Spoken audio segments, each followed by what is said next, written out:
Welcome to Everyday Cooking. Today we are going to do bottle gourd kofta curry. This is very simple to make and will taste so good.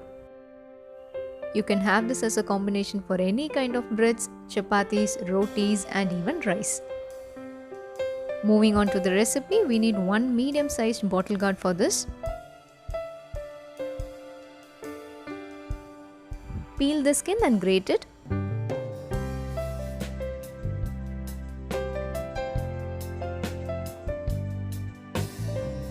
Here we have grated the bottle gourd. Usually bottle gourd is rich in water. As we are going to fry the koftas, we don't need that excess water, so we are going to squeeze the water out.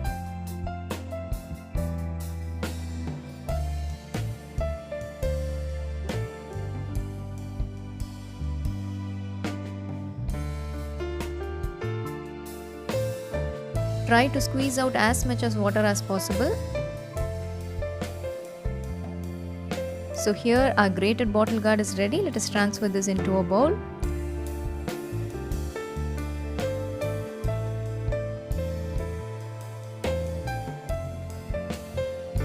To this add 1 chopped onion, 1 chopped green chilli, half a teaspoon turmeric powder, 1 teaspoon chilli powder, half a teaspoon garam masala, half a teaspoon cumin powder, required amount of salt, few chopped coriander leaves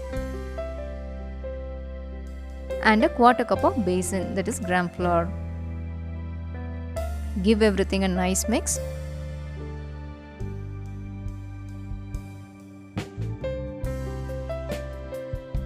You will get a mixture like this and we are going to make small balls out of it and fry them in hot oil. For frying the koftas, I am going to use Idayam Mantra groundnut oil.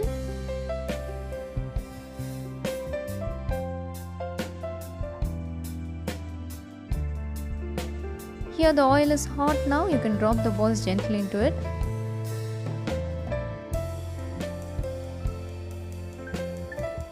One side got cooked well, let us flip them.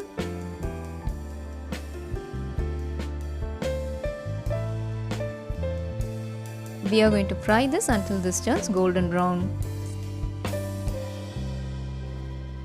Here the balls are nice golden brown, we can take it out now.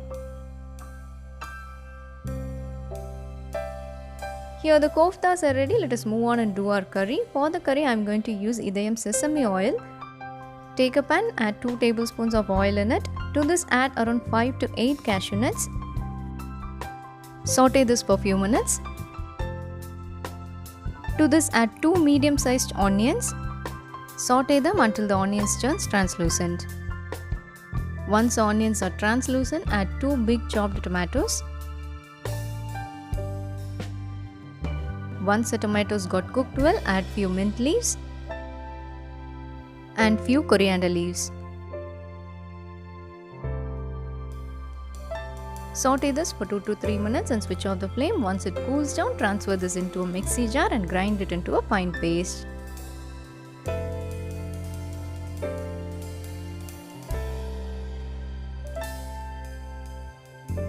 So here the masala is ready, set this aside. Now take a pan, pour some oil in it. To this add 1 teaspoon of cumin seeds and 1 teaspoon of ginger garlic paste. We have to saute the ginger garlic paste until the raw smell goes off.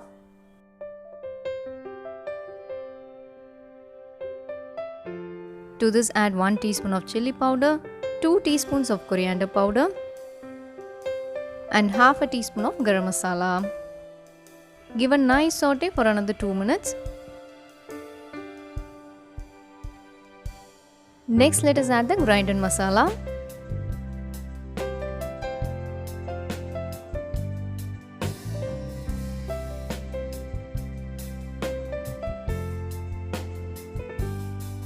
To this crush and add few Kasuri methi, that is fried fenugreek leaves, and add the required amount of salt. Now give this a nice saute. Here my gravy is little thick, so I am going to add water. You have to adjust the water according to the consistency of your gravy. Let this boil for about 3 to 4 minutes in medium flame. You will see some oil oozing out here and there. At that stage, your gravy is ready. You can switch off the flame and add the balls. You can serve this curry in two ways. In one way, once the gravy is ready, you can soak the balls like this. This way the balls will become very soft. Or if you want the balls to be crunchy and crispy, you have to add the koftas while serving. Like this, you have to keep the gravy plain, and whenever needed you can add the koftas. Both the ways the curry will taste so good. Do give a try. This is a rich restaurant gravy without any ghee or butter. Hope you liked the recipe. We'll join you in another interesting recipe. Do share, like and comment our videos, and don't forget to subscribe our channel.